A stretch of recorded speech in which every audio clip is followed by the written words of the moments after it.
I'm working on an article right now about Jeffrey Epstein and his CIA connections, and they're very prolific.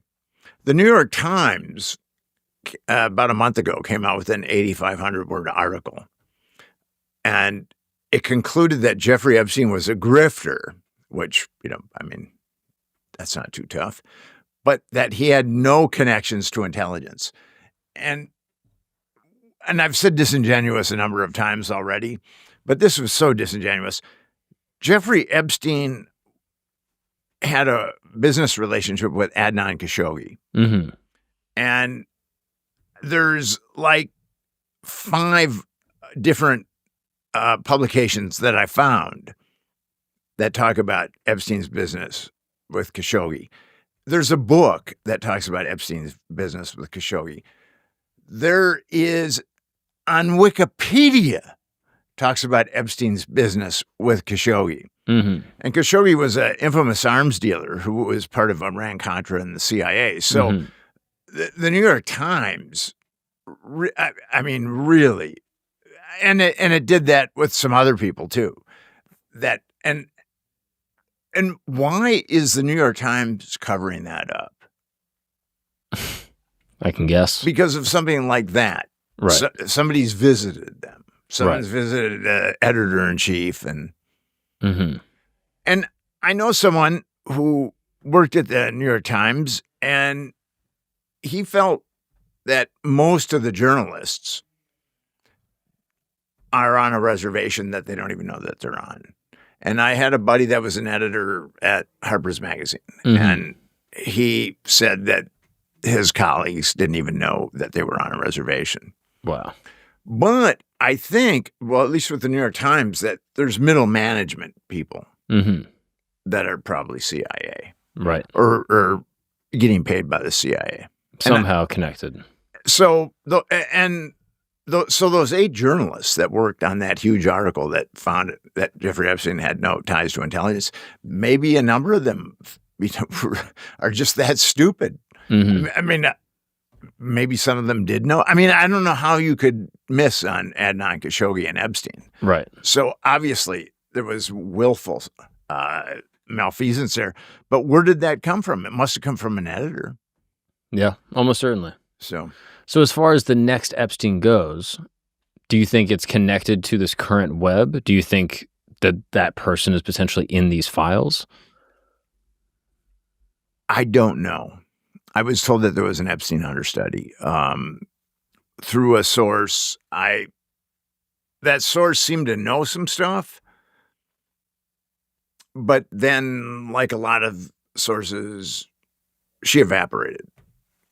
So I have no idea. But what I can say is that I've talked to a lot of people who were trafficked in the United States via protected networks. I believe that, as I said, there are various protected networks at any given time in the United States. Is there a way to draw an analog with the Franklin scandal? Was there anyone after Lawrence King that then was, leading the charge? Was it passed on internally, or was it just a completely new thing that springs up? Yeah, I think once King and Spence were like Ghislaine Maxwell and Jeffrey Epstein. Right. And Spence killed himself, and then King went to prison for 12 years.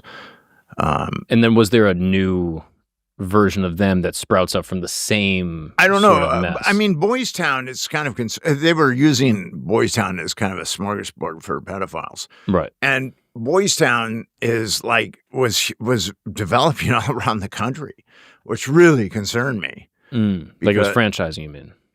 Well, it wasn't. It was just. It's a Catholic institution, and they were opening up various branches all around the country. Right. So that concerned me big time. And actually, it still concerns me. Boys Town concerns me. Yeah, to this day.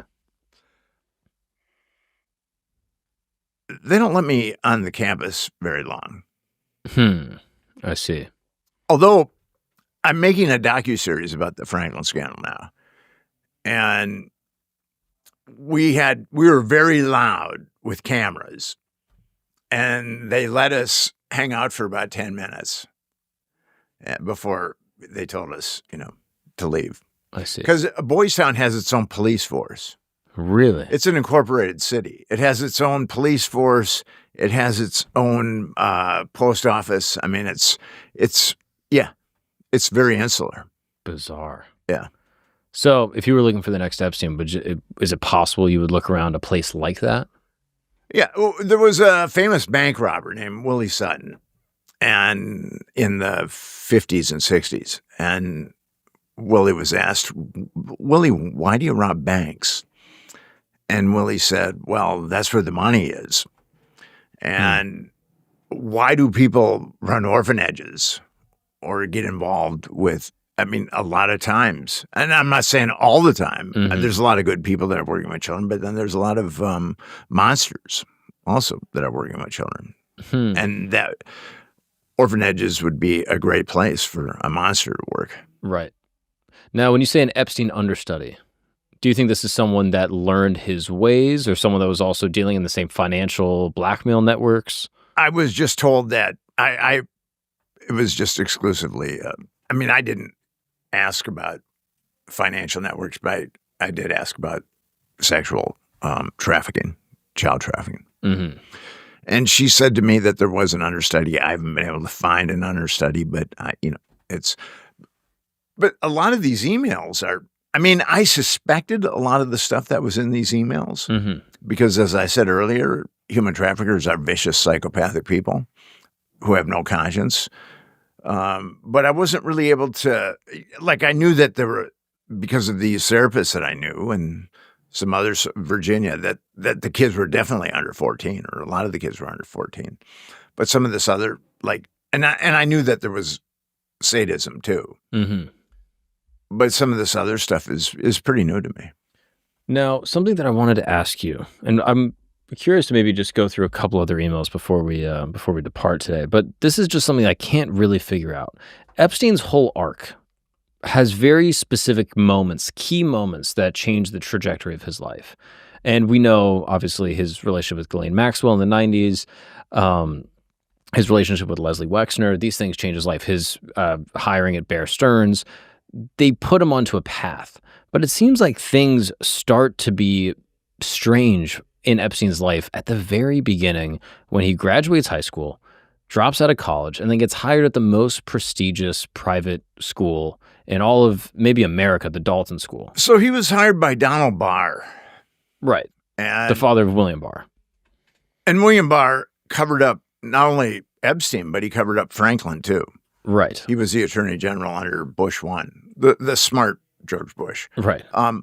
But Donald Barr had been OSS. Right. Which is the precursor to the CIA. And now he ran this program out of Columbia University for gifted students. They were looking for gifted students. And I have not been able to corroborate that is how he met Jeffrey Epstein. But here was a guy that was militant and fascist. And he's the headmaster of Dalton, and he's going to hire a guy that doesn't even have a college degree.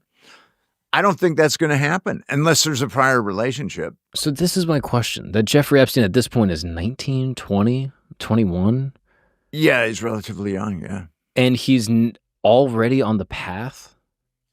Like, that's what I can't exactly figure out. Did they know that he had this, insidious predilection for young girls at this time? Was this something that he was forced or groomed into? Like, I can't understand. Donald Barr wrote a book about, aliens that are intergalactic sex trafficking, where a 15-year-old is graphically raped. Right. So when he wasn't being like an upright fascist, he was writing those type of books. So, Space Relations, I think the name is the book. So for him to hire Jeffrey Epstein is completely out of character for him.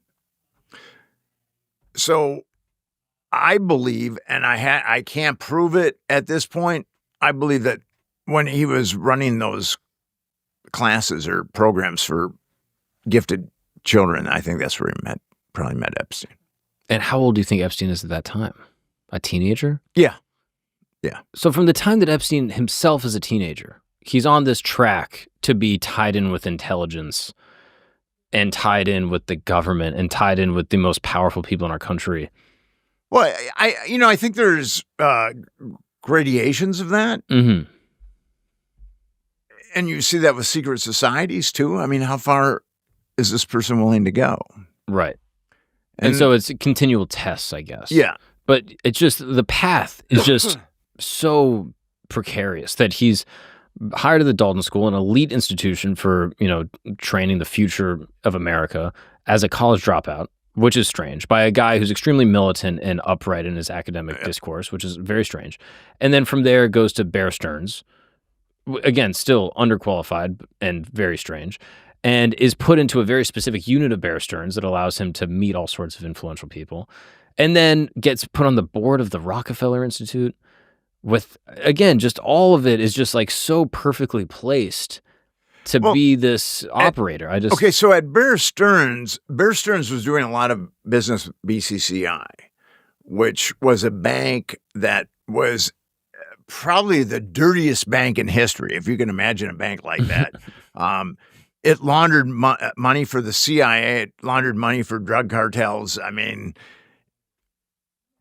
every dirty deed that a bank could do, BCCI was doing. Now, Bear Stearns and BCCI had a relationship. There's been a lot of people that have surmised that that's where Epstein really tapped into his malfeasance, was interacting between Bear Stearns and BCCI, but I haven't found proof of that. Mm-hmm. Entirely possible, but I have not found proof of it. Yeah, I guess for me, I'm trying to understand, when does it, quote unquote, all go wrong? Or is this like his path? And maybe one possible story is that he's an affable guy that's, smart enough, and he's able to get into these places with his connections, and he knows enough people in order to. But his connection, hired. I mean, the dude's from a blue collar family, and his dad was a gardener for New York City, right?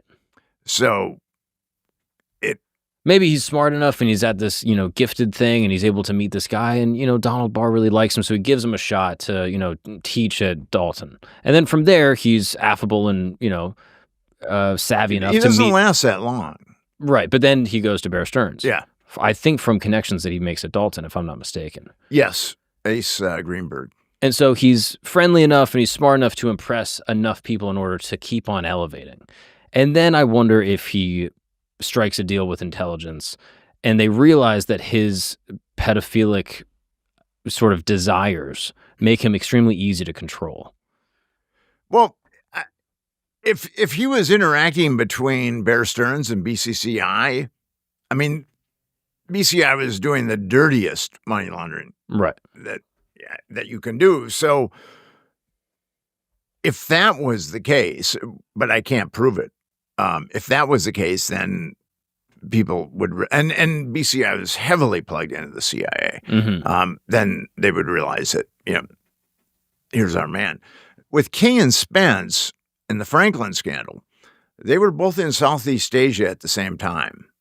Spence was an ABC ABC reporter, and King had a top security clearance in Thailand. And I believe, now this is just my extrapolation, I believe that both of them got busted, little boys, in Southeast Asia, and then they were turned. Because when they come back to the United States, their careers are like just, the trajectory is straight up. Right. And they're both from working class families. So that's my theory about King and Spence, is that's when they got turned. Right. I don't know with Epstein. There's too many things with Epstein that we just don't know. What was his relationship really like with Donald Barr? Who was he dealing with? Was he dealing with BCCI when he was at Bear Stearns? We don't know. Right. And I guess I'm curious, what predates what? Does his first offense as a pedophile, does that happen and then his intelligence connections, or vice versa? I don't know. I can't answer that. Yeah. What came first, the chicken or the egg? Right. But the two things I do think are linked in the sense that he's able to blackmail without having to consult his conscience at all because he's a sociopath, psychopath. And so he becomes really valuable to people operating within the government because he's able to do all the dirty work that the government probably wants done, but, after the church committee, they can't have it on the books. Actually, I really wish that the church committee had done something. I mean, they exposed a lot. Frank Church lost his Senate seat. Mm-hmm. In his next bid. There was a lot of money that came in, kind of like what we're seeing with Thomas Massey. Right. So I don't think that the church hearings, when Carter came in, he fired a bunch of CIA people. It's called the Halloween Massacre. But when Reagan came in, he hired them all back. So I don't really think that the church commission had much of an effect. Really? Unfortunately. Yeah. I just heard it as a theory that after the church committee or the church commission, that it basically exposed so much of the government's doings for the past 30 years, MKUltra and many other sort of secret... MKUltra, Chaos, COINTELPRO. Right. So many sort of secret nefarious things that the government was doing that now were exposed through these, acts of, freedom of information, basically. And in order to not let that happen again, they start using these third-party private citizens to carry out their dirty work. So, hey, we need some weapons moved, we need some blackmail done, we need some stuff to be fixed. We have this guy that exists as just a regular citizen that we can utilize for all of our intelligence needs. I've concluded that, and there are CIA people that are good people. There really are. Not everybody in the CIA is malignant. But there is a dark, malignant corner of our intelligence. Sure. That employs people like Jeffrey Epstein and Lawrence King and Craig Spence. Sure. Definitely, without a doubt. Mm-hmm. And it has a tremendous amount of power. Mm-hmm. But I just wonder if someone like Epstein comes online because they all of a sudden see this guy that has a high risk tolerance, he's financially savvy, he's working within this seedy bank and willing to do really high risk things that could put him in jail for a long time, but he's crazy enough to do it, and he has this predilection for young girls, and they say, oh, this is a perfect operative. We're going to scoop him up to do all of our dirty work. He was busted for insider trading at Bear Stearns. That's what ultimately. Yeah, he leaves on violation. But he just skipped to the next gig. I mean, nothing. Right. There was nothing. There was no ramifications for him. Was he dealing with BCCI? Did he get involved then? Was he bent when Donald Barr hired him? Those are things that we just don't know yet.